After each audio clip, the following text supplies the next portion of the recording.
You know, such a pretty day. I think I'll go to the store.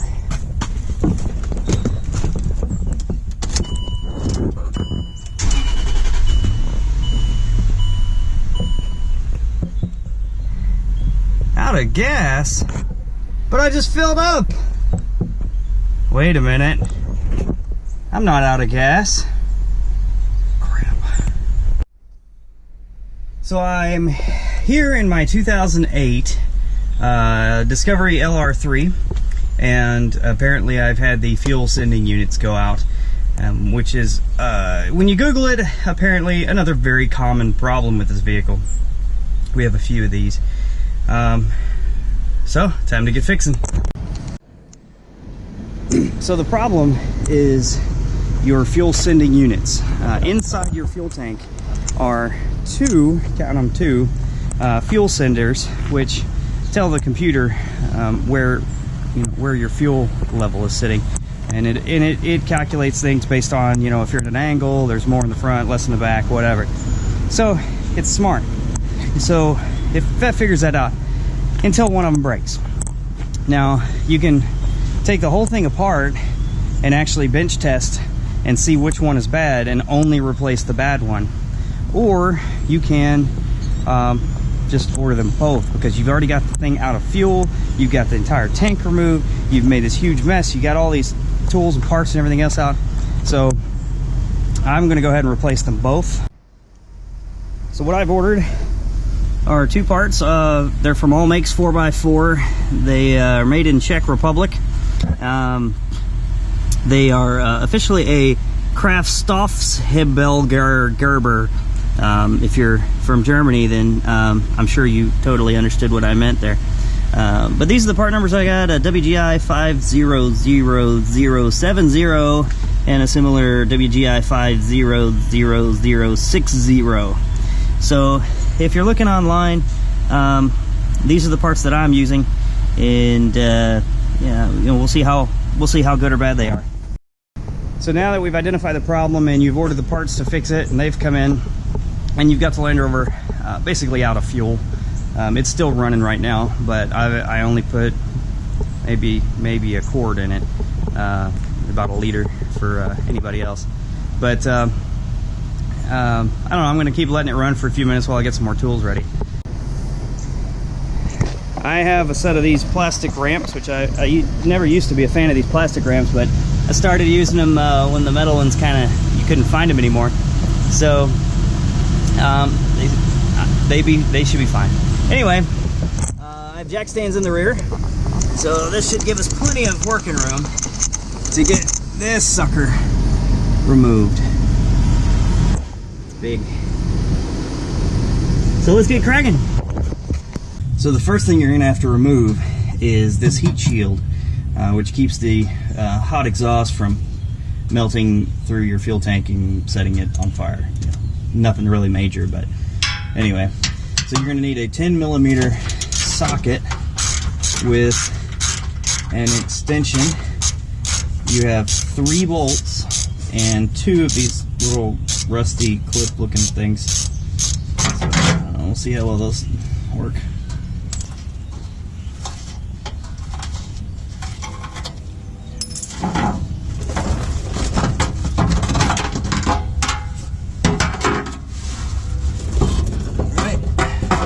Set that out of your way. And this next step, you need to take and disconnect the fuel filler, which is this pipe coming down from your fuel neck. And I don't know, they got this like tamper-proof cap or something on it. I don't know why, but it's underneath. It's just a hose clamp.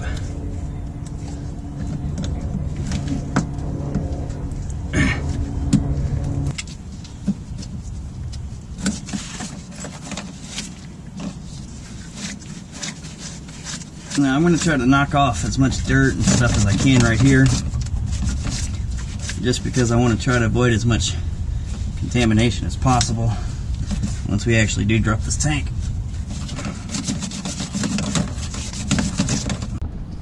This next step is a little bit harder for you to see, but we need to move all the way up to the front of the fuel tank, and there are two lines we need to disconnect. There's the fuel supply line and I think it's the return line. So you got the little quick connect clips.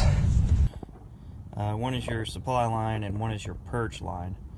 So you're gonna have to take both of those apart. This one is kind of flush with the front face of the tank, and then this one is just here off to the side of the tank by the transfer case. So you can see where I am. So moving up this way, right there. So we're gonna get those taken out now. Okay, good. It's the squeeze kind. So there, we're disconnected. That one wasn't hard. There's a little clip that secures it kind of to the side of the tank, so there. That one was easy. Now this one also has a clip holding it to the side of the tank.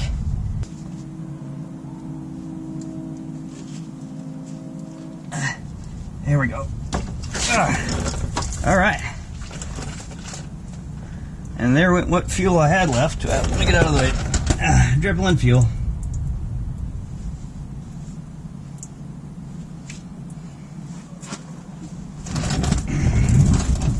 All right. Well, while that's draining, I think it's time to go have a cigarette. All right. Now we move back to the rear of the vehicle again, and we need to disconnect the fuel tank vent line, which is right back here. You see, this is the right rear drive shaft, CV axle, and then right here is the fuel filler neck that we loosened earlier. We'll get ready to pull it loose too, or pull it off. So that connector right there is your fuel tank vent line. So we're gonna loosen that now.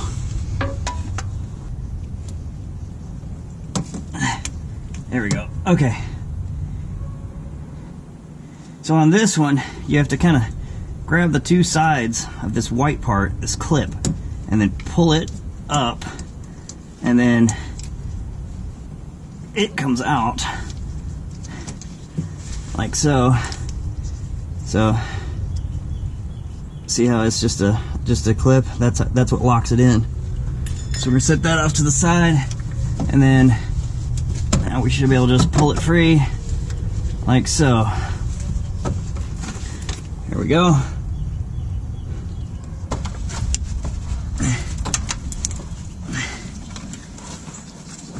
Whoa.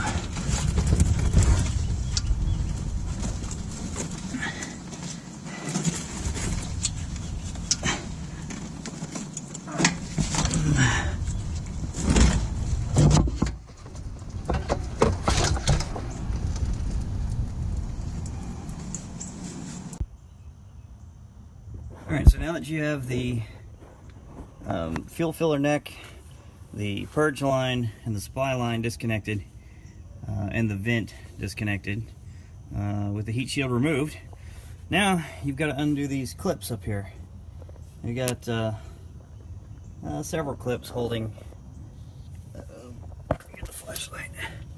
You have several clips holding the wiring harnesses, just securely to the inboard side of the fuel tank here. So we're just going to go up here and disconnect these. Besides those two clips in the back, you have to release the parking brake from this bracket. I don't know if you can see it up there or not, but there's just a rubber clip. There we go. And then there's another plastic clip up here holding it on top of the fuel tank. So now the parking brake cable can be moved out of the way so we can get to that bolt right there. So for this next step, you need to support the weight of this while you remove the bolts. There are only 6 bolts, I think, holding it up, and they are 13 millimeter. So you're going to want to I'm going to go ahead and loosen them real quickly and then get the jack in place.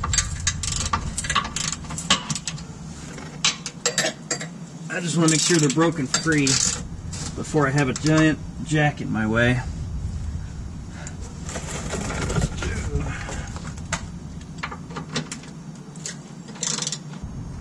The almost moment of truth. We need to lower this bad boy. Right now the jack, it should be the only thing really truly supporting it. Now when you lower this, you don't want to lower it all the way. You only want to lower it about 6, 7, 8 inches, because you still have to disconnect the fuel pump wiring harness and the connector that's up there. So if you just drop the whole tank, you'll rip all that out. So I'm going to use this floor jack and do my best to lower it slowly, which isn't always done easily with those type of jacks, but we'll see.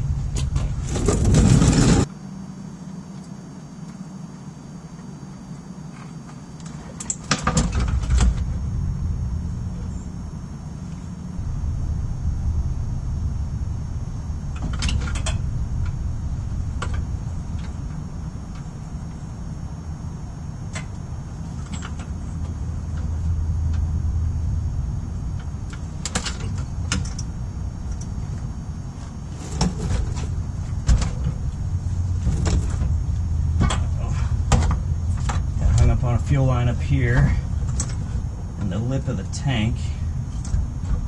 Alright, but that's okay. I was able to see there's plenty of slack in that wiring harness, so I'm going to go ahead and lower the tank a little bit more. I think I can get a lot more out of this tank than what I've read.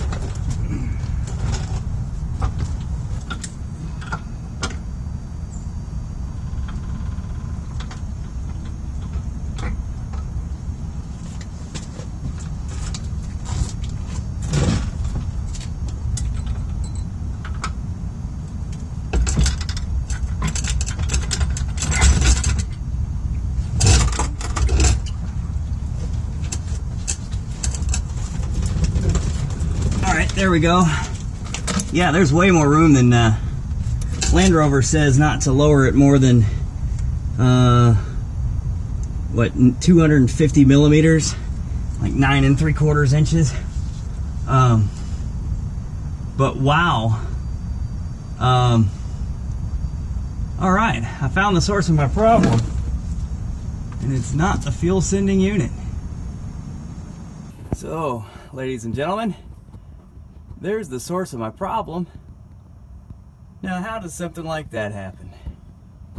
Man, what a mess. So, I guess now I need to decide whether I'm going to go ahead and change the sending units since I've got them already here, or should I just try to repair the plug and put it back together and see what's up? I don't know, but that is crazy. I'm going to get a better shot here once I take it down.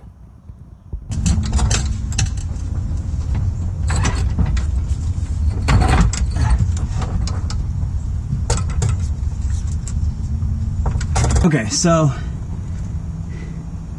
alright, so this was, I was hung up on the purge line, I guess is what it was. So you have a plastic, okay, there we go. Yeah, so there was one more clip I missed way in the back of the fuel tank that was holding on to the vent line and the whatever the other line was here. I am jerking on that a little bit more than I would like, but your cord, your power cable has a lot of room. So let's see how to get these out now. There's a little rubber cushion thing here you've got to pull out and to remove this purge line, because it goes all the way up to your filler. So this is going to have to be kind of ripped out of the way. and there are a couple of little snaps along the side of the tank.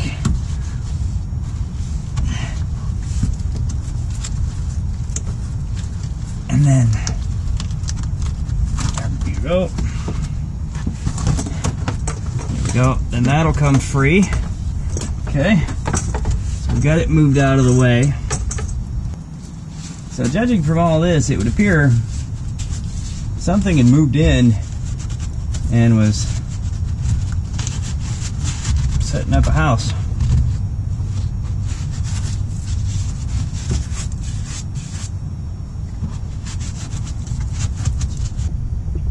Wow, there's hardly anything left of it. Well, I don't know what's been eating my wiring here, but you can see they I don't know how I just lucked out that I was even able to start the car still. And all up here are the little remnants of the wiring. Little chewed up piece, can you see that? Little chewed up pieces of insulation and bits of the actual wire. They're all up here like a little trough of wiring bits. So they left the two, well, they left most of the two big ones. Let's see, can you see that? Oh, we're not focusing here. But they almost got the actual primary wires for the fuel pump. But they did completely rip out all three of these others. I'm guessing are the three that I needed for the sending unit. Probably 2 hots and a ground.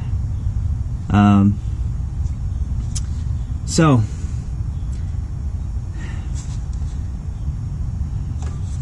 I guess we're gonna switch gears. Yeah, you can see where they were eating on the side of the plastic too. Well, isn't that just a pain in the butt? I have no idea what it takes to take this thing apart. Haven't been able to find any help on it. But it looks like this should be removable in some way, shape, or form. And maybe I can reuse it, just run some new wires, make my own pigtail, and then I'll be back in business. So wish me luck. Let's see what I can do.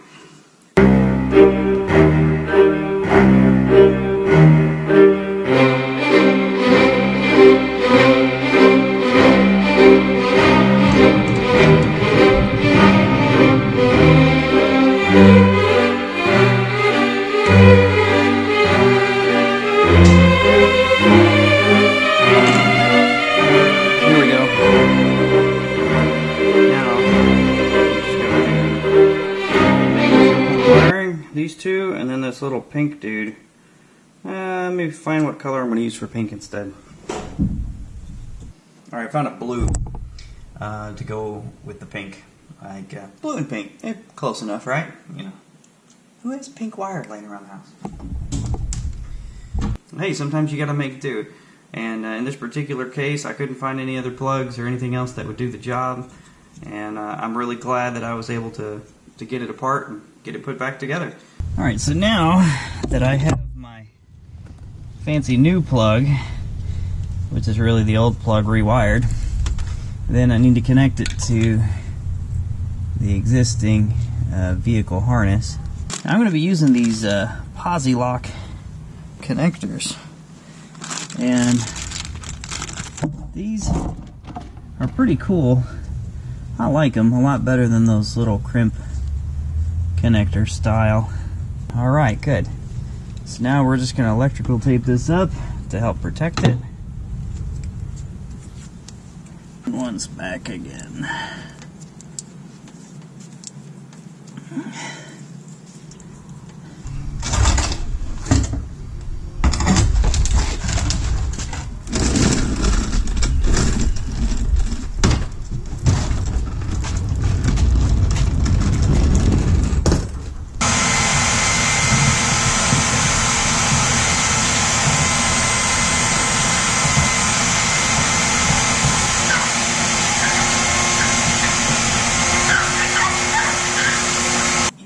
there's a mark right here and a little arrow right there.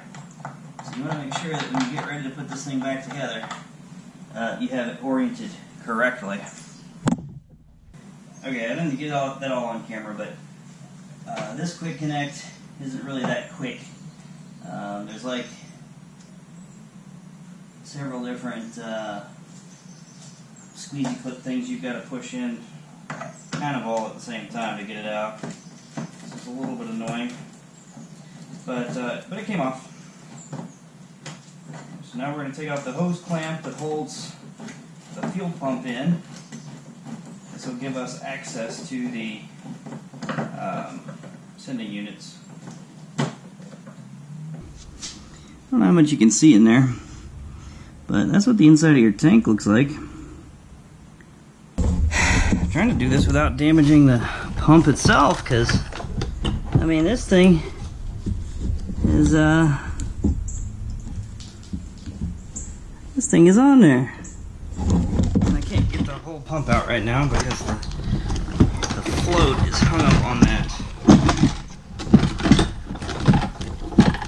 thing. Actually, I don't know if you can take this out with the float still attached. Oh, wait, there we go. There we go. There we go.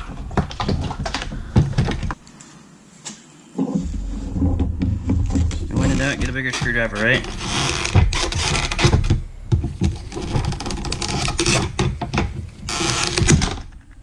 There.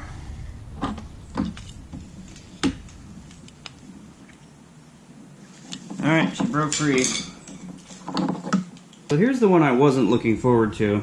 This is the front sending unit. Now when you buy it new, this is the new one, it comes with this little T-handled thing, and it's way up here on the fuel tank. Now there's a baffle in the way as well, so you have to go and reach in there and remove the old one and then install the new one. So this is my first time. Not really excited, but let's just see what happens.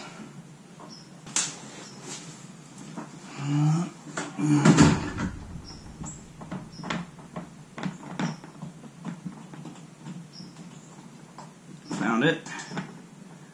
Hey, okay.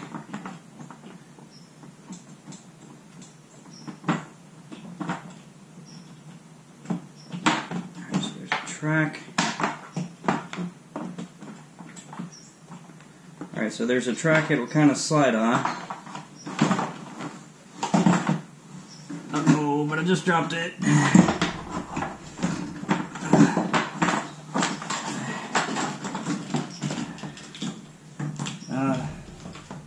Thing is, that wire wasn't routed. There we go.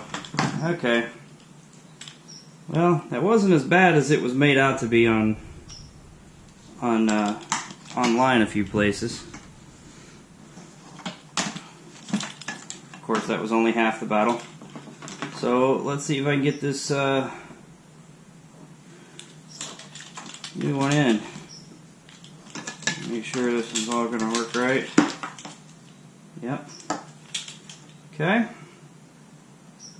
And I'll tell you what, these aftermarket parts are, I think they're OEM. I think they're just, you know, subcontracted or whatever. But this one was made by Siemens VDO originally, and this one's made by Continental. But they have the identical markings on them. Part numbers, manufacture date, barcodes. They're almost identically manufactured. Like you can tell, it's the same mold form. So I'm comfortable with that. It doesn't need to have. I've discovered over the years, especially with as many motorcraft parts as I've put onto this particular LR3, that it does not need to come in a Land Rover box to give me a warm and fuzzy. In fact, I've kind of gotten where I prefer the aftermarket one. Okay, so let's see if I can find that rail, that track again. Totally working in the dark here.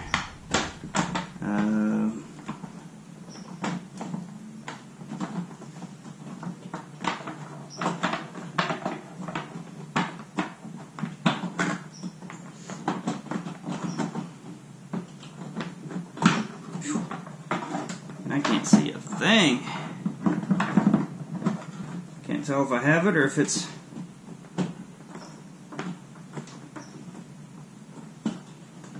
just kind of hanging on stuff. I think. No, it's not on there.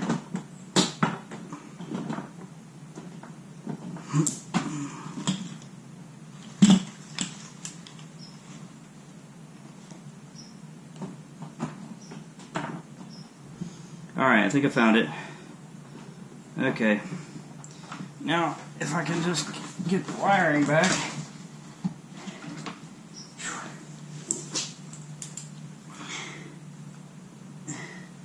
There it is. Ouch. Alright. There's the plug. Man, that was not very fun. Alright. Now we're ready for reassembly.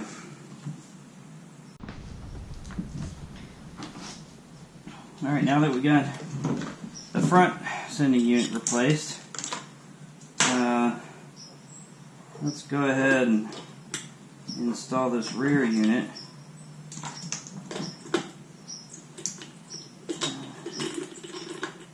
Figure out what kind of devil magic was holding this in. Okay, there's two little tiny plastic tabs on the fuel pump. I see it now. So I guess the secret would be to pull it out from the bottom. I don't want to do it on my new one, but I guess the secret would be to pull it out from the bottom away from the fuel pump a little bit, and then maybe it'll let you slide it down.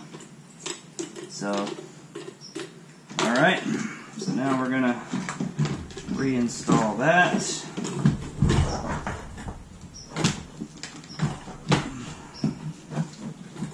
After we spill gas everywhere.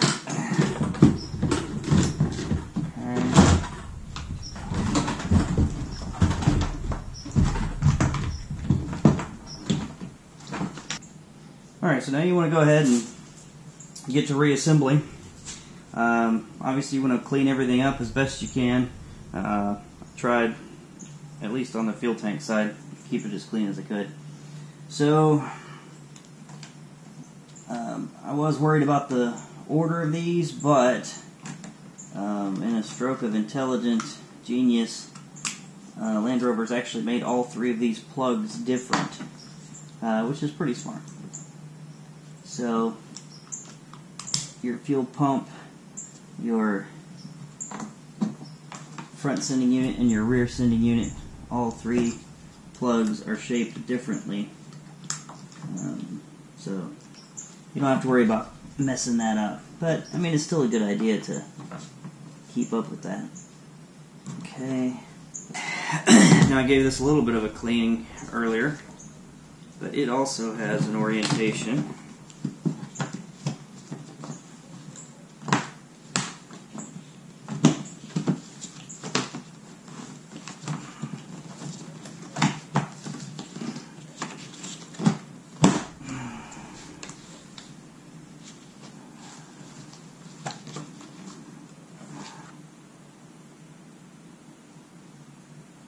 Little O-ring came off.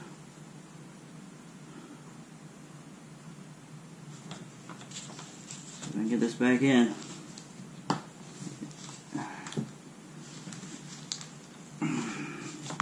And there it goes. Okay, that's back in.